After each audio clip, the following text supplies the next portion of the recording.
আলহামদুলিল্লাহ,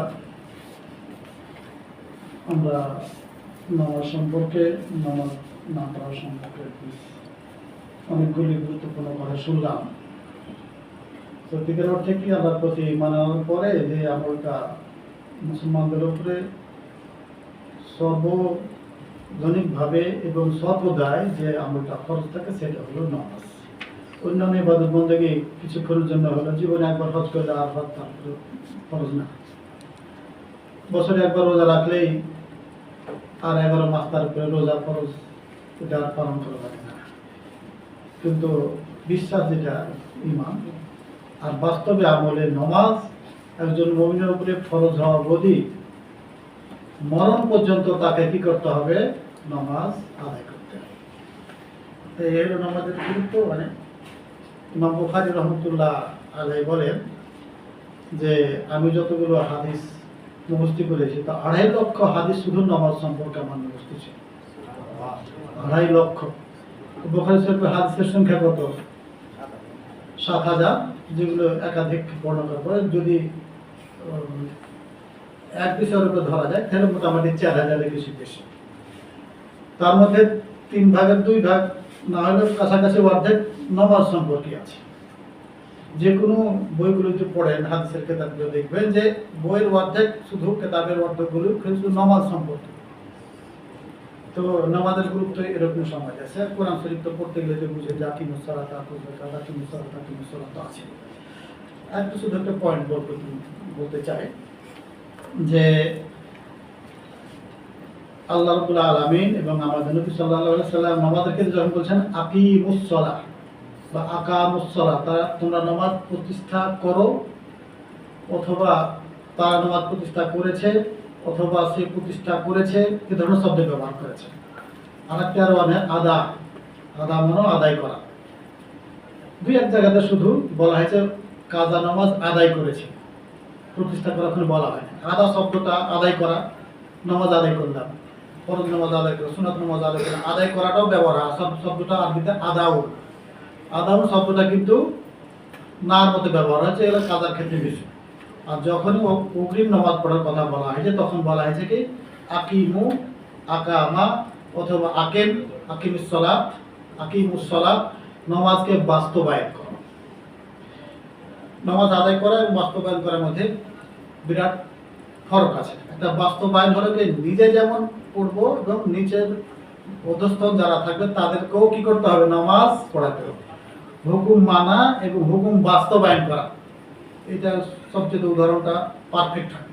হুকুম মানা, নিজে মানলেই হয়ে গেল, কিন্তু আর হুকুম বাস্তবায়ন মানে কি? নিজে তো মানবই, আমার অধীনস্থ যারা আছে তাদেরকে কি করতে হবে? মানাতে হবে। তো এখান থেকে আমি একজন বাড়ির কর্তা, আমি যেমন নামাজ নিজে তো পড়বই, সেটাকে বাস্তবায়ন করতে হবে কাদের ক্ষেত্রে? আমার অধীনস্থ, আমার সন্তান সন্ততি, ছেলে মেয়ে বউ, তাদের কি করতে হবে? আল্লাহ বলছেন বাস্তবায়ন করেন নামাজকে। নিজে পড়লাম, আমার ছেলেরা নামাজ পড়লো না। একজন মানুষ মানুষ মসজিদেও চালায়, ইয়েও করে, কিন্তু দেখা গেল কি তার 5 ছেলে নামাজ না, সুদ খায়, ঘুষ খায়, বেনামাজি। তাহলে এমন হাজি সাহেবের যদি জন্ম না হয়তো তাহলে 5টা বেনামাজি, 7টা বেনামাজি আর 2-4-5টা বেপর্দাশীল মেয়ে তার জন্ম হতো না। বরং এমন হাজি সাহেবের জন্ম হওয়াটা ইসলাম ধর্মের কি ক্ষতিকর। ওইটা কিন্তু আমি নিজের জীবনে চিন্তা করি যে আমি নামাজ পড়লাম ঠিক আছে, কিন্তু আমার 3 ছেলে 5 ছেলে নামাজ পড়বে না। আমি যে সমস্ত লোকদের সাথে চলাফেরা করি তারা নামাজ পড়বে, তাহলে আমি যে আমার জন্ম না হলে আমার 5 ছেলে বেনামাজি ছেলে জন্ম ইসলামে বা দুনিয়াতে আসতো না। আমার জন্মগ্রহণ করাটাই ইসলামের জন্য ক্ষতিকর, লাভ তো না। আর বলা হয়েছে নামাজ বাস্তবায়ন করা।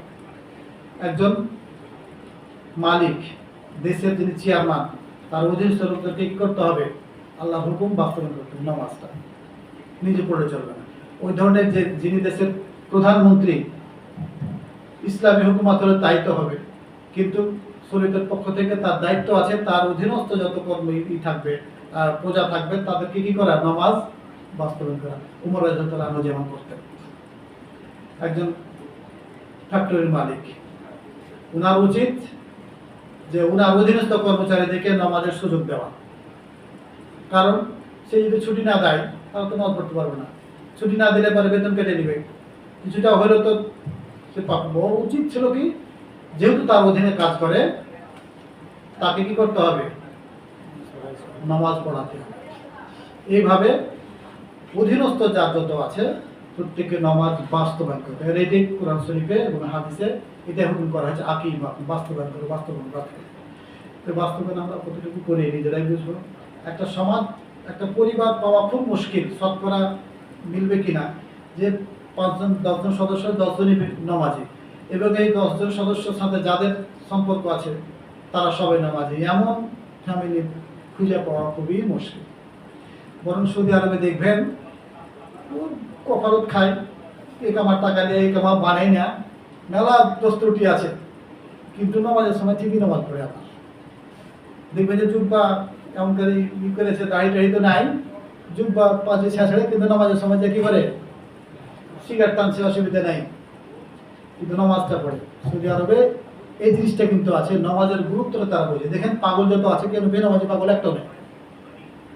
পাড়া প্রতিবেশী 2-4টা যদি দেখেন নামাজ পড়ে, দোয়া টোয়া কিছু না, ওদের কিন্তু পরে আলো ঠেলেছে, তারপর আদার হইলে ধান চাষ করতে করতে কি করে মসজিদে যায়, সালাম ফিরা সাথে হতে কি করে নামাজ পড়ে। তার মানে কি, নামাজের চর্চা আছে দেশে।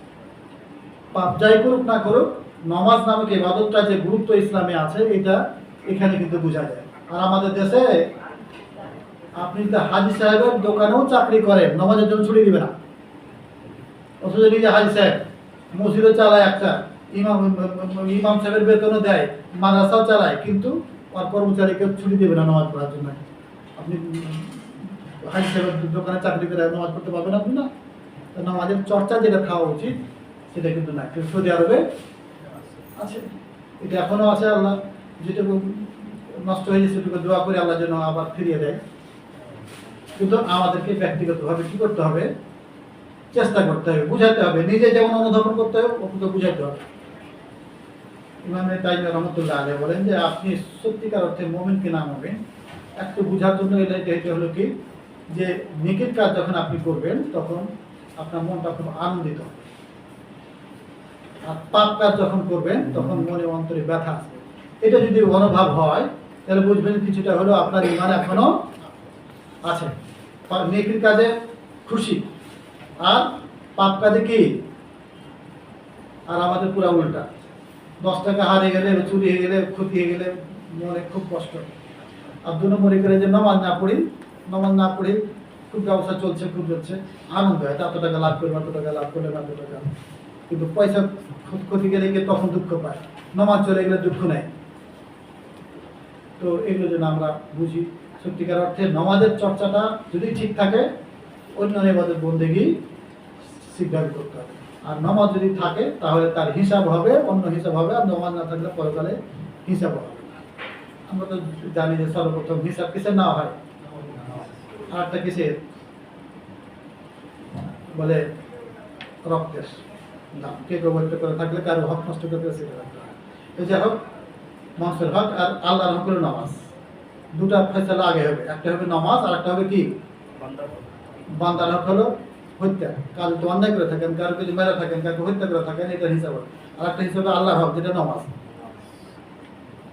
আল্লাহ রাব্বুল আলামিন আমাদেরকে সঠিকভাবে বুঝা সে অনুযায়ী আমল করার চেষ্টা করবেন, আমল করার তৌফিক দান করবেন, আল্লাহুম্মা আমিন।